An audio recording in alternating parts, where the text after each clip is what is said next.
gis nañ nag mbooloo mi et tout ban jàngat nga am ci démb teewaay bi nga xam si ni le président Macky Sall am na ko fii Sénégal.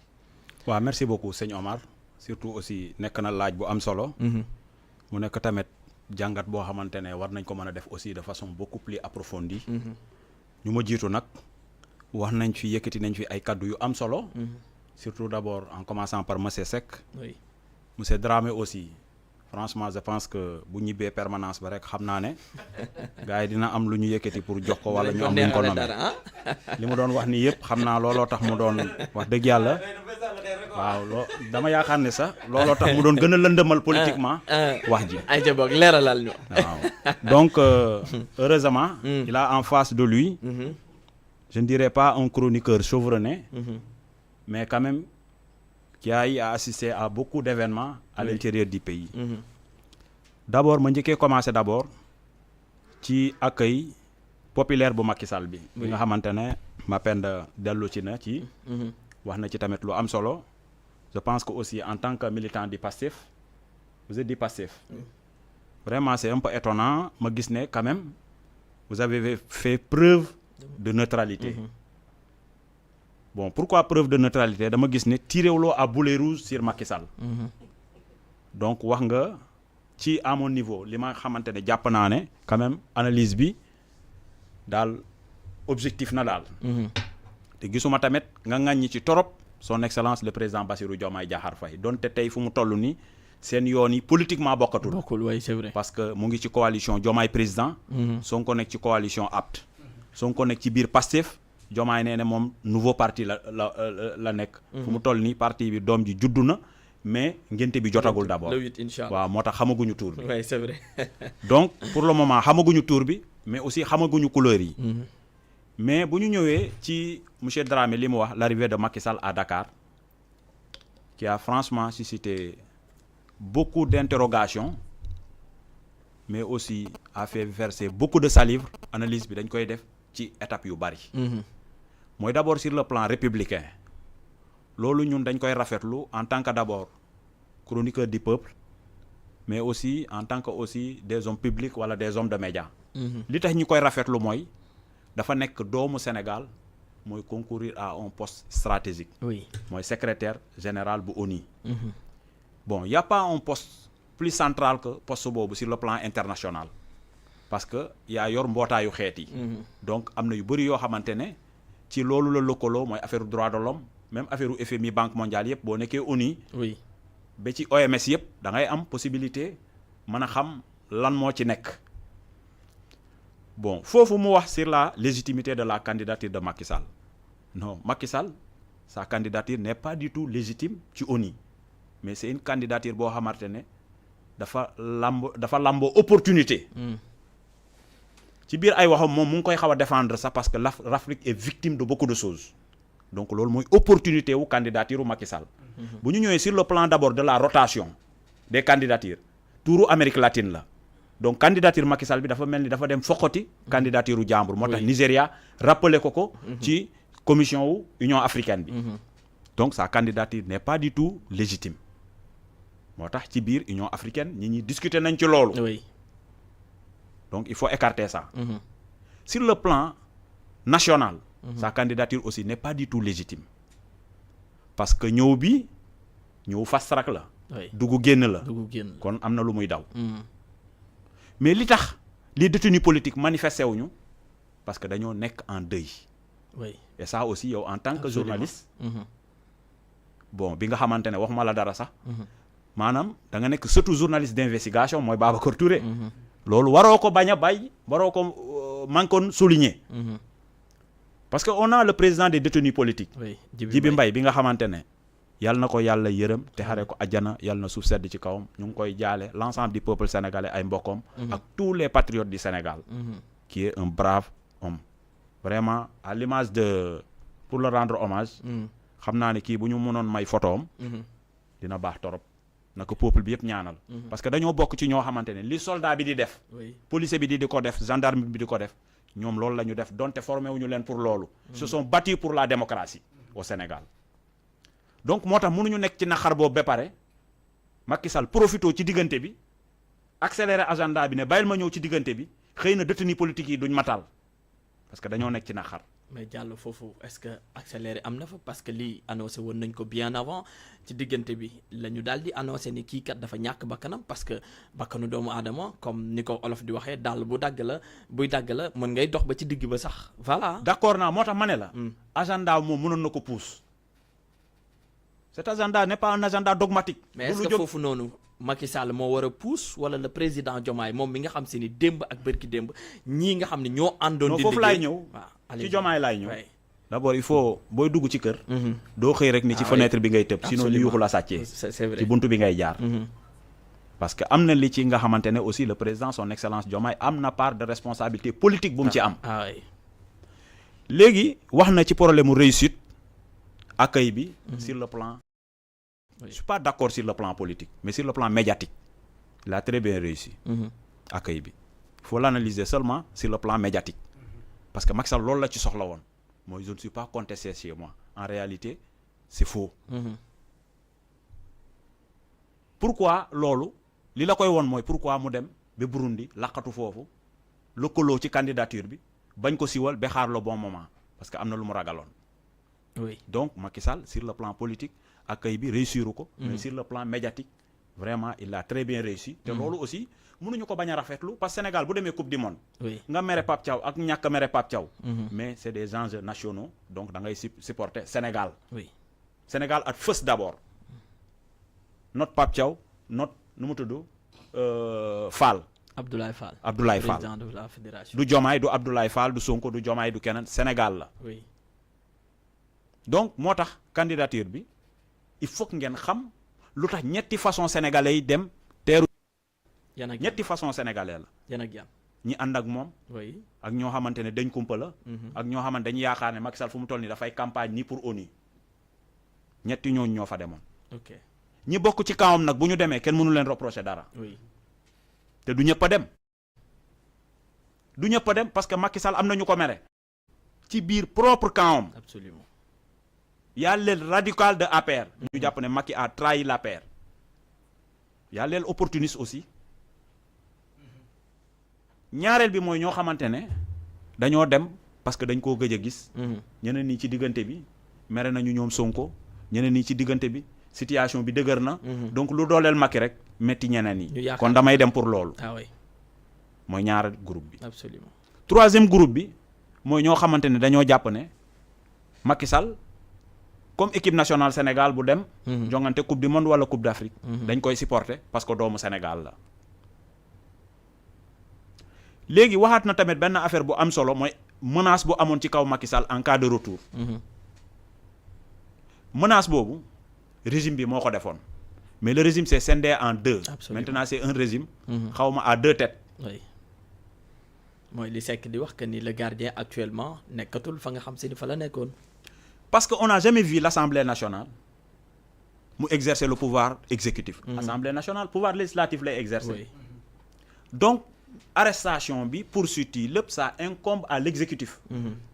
mais quand c'est le patron de l'exécutif qui s'invite comme Thiakri dans cet événement parce que Macky Sall moo ne woon mburu ak sow. ñu dem fekki sucre vanille Qatar. Gloria mu toog fii. léegi quand le président s'invite comme Thiakri. mais yoonu sump newu ci. parce que bu ci bokkee rek mu am lu mu yàq. day yàq indi tâche la ci indi. merci. moo tax Sonko a très bien compris le message. mu dem Touba def fa sortie bu controversée bi nga xamante ne yaa ngi gis ñu ne dañ koy poursuivre ainsi de suite. parce que il a compris il a l'information c'est le président de l'Assemblée nationale. nekkoon na premier ministre. xam na ne venue bi c'est déjà scellé. parce que président mu ngi préparer le terrain pour accueillir ganam bi. mais li jaaxal tamit ñu bari mooy Diomaye bu muy bennal escalier yi. pour wàccu nuyoo Macky Sall parce que ñu bari nee nañ dafa gaawantu mel ni comme si kuy daw et tout man je vais pas regarder ça. xam nga dafa am loo xamante ne te attention une autre révélation. Macky bu mu koy nuyoo bonjour la ko wax wala salaamaaleykum wala Diomaye na nga def naafiyoo la ko wax. c'est une question équation boobu. non naafiyoo la ko wax loolu mu ngi rëcc di génn. mais séeréer ak. waaw non c'était Macky. kal Macky non du question kal.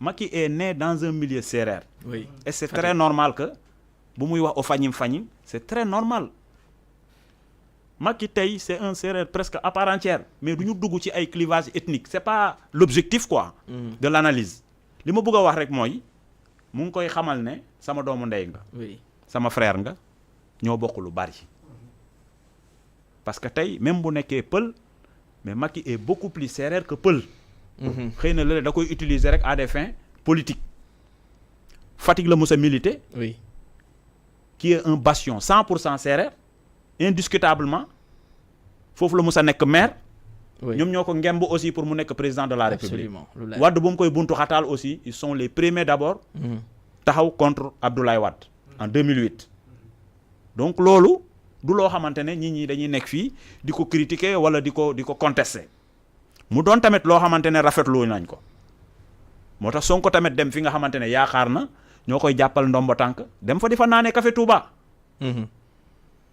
beneen bi aussi wax na ko mais quand même dama bëgg mu bayoon xel benn affaire pourquoi gisu fa brassard rouge gisu fa dara loolu collectif des détenus politiques bu ñu ko defoon rek ñi ñuy xeeb leen ci ñaari affaire mooy d'abord ñu ngi ci naqar mooy un des leurs dafa wàññeeku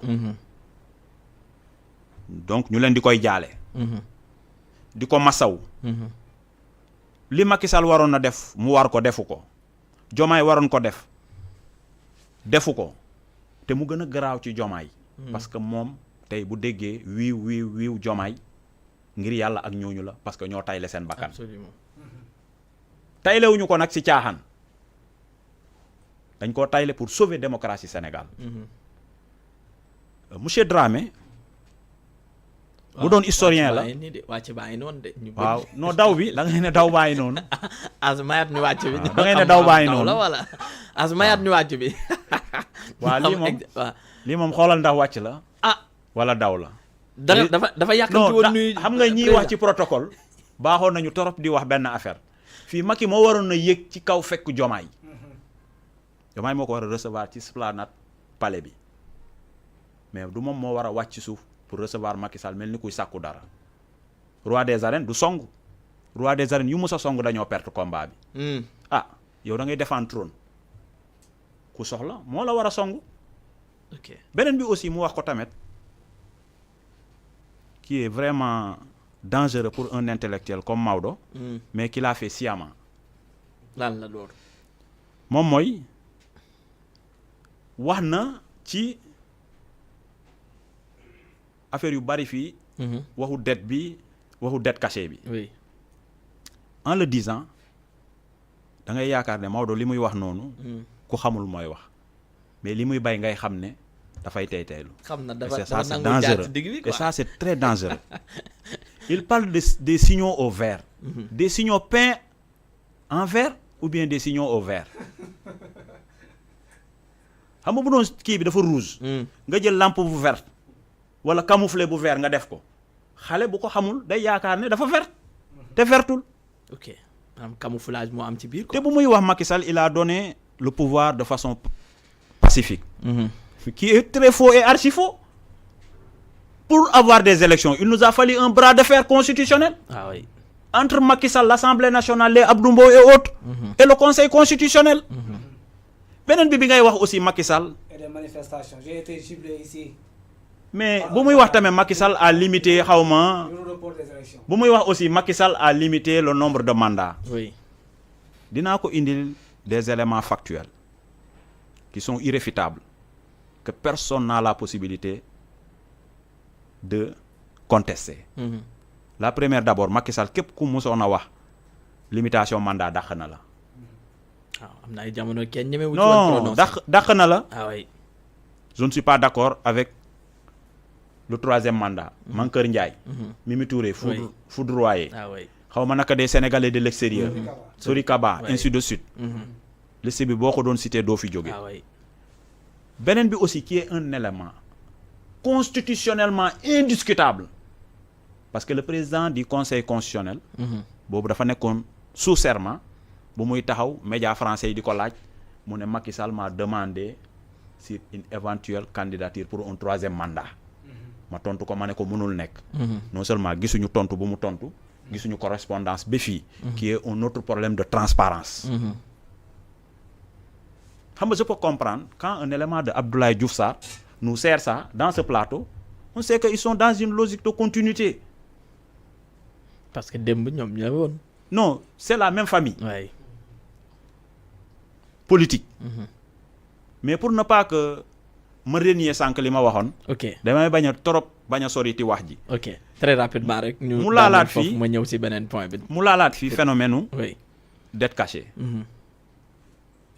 la dette cachée c'est pas une dette qui a été détournée encore une fois de plus mon frère monsieur Dramé ça vous le savez autant que moi la dette cachée wax nga ko say biir wax pourquoi les pays développés ñu leen di permettre comme boo jëlee un pays comme le Japon taux d'endettement mu ngi ci 200 et quelques % et pourtant ba léegi mu ngi continuer di endetté wu États-Unis presque dépassé na les 100% di dem France tamit dépassé na pratiquement les 100% di dem léegi nag foofu mooy troisième question bi léegi après dette cachée mooy lan mooy bor bu ñu déclaré wul oui. Madiambal Diagne ak quotidien loolu lañ commencé di wax léegi parce que léegi Ousmane Sonko nekkatul ci gouvernement bi dette cachée en un français simple boo ko traduire ci wolof mooy bor bu ñu nëbb bor bu ñu nëbb nag mooy bor boo xamante ne mu ngi fii kenn jëlu ko en compte oui. léegi nag pourquoi ñoom ils pensent de l'idée que dette cachée mooy xaalis bu ñu sàcc parce que dëgg-dëgg dette cachée boobu bu ñu ci soree dëgg-dëgg ci analyse bi détournement de deniers publics am na ci parce que moo tax moom mu ngi koy insinuer pourquoi il le dit parce que quelque part l'argent a été détourné kuñ fi audité ñu jàpp la Macky Sall balaa muy wàcc ci pouvoir bi nangu ñu publier benn rapport donc li ngay wax foofu mooy d'abord problème bi d'abord mooy dette cachée bi et ils veulent dire au président de la Cour des comptes Mamadou Faye que dette cachée amul Mamadou Faye n'a nullement dit ça dafa ne ci rapport bi kenn soxlawul bind dette cachée ça c'est pas professionnel dañuy ne rek lii ak lii am na ay manquements ce n'est pas comptabilisé léegi nag c'est aux autorités politiques de prendre les conséquences maanaam moo tax Ousmane Sonko c'est politiquement qu'il l'a dit léegi nag foofu moom mu ngi wax benn affaire bu am solo moom mooy taux d'endettement bi c'est parce que Japon États-Unis yeneen pays développés yi yëpp pourquoi ñu leen di permettre bu ñu amee taux d'endettement bu dépasser les critères de convergence soit bu Union européenne wala bu yeneen institution seen note kenn du ko dégrader c'est parce que ils ont bien communiqué les chiffres foofu xam nañu ne dëkku tubaab bi évasion fiscale sax du caaxaan mais en Afrique mënoo taxaw nga nëbb bor bi ba pare ok léegi nag man foofu dama am benn problème mooy lan très rapidement rek Diallo s'il te plaît ñu mën a pourquoi Madiambal Diagne mu xaar ba tey di ko wax ndax dañoo bëgg a téye en otage Macky Sall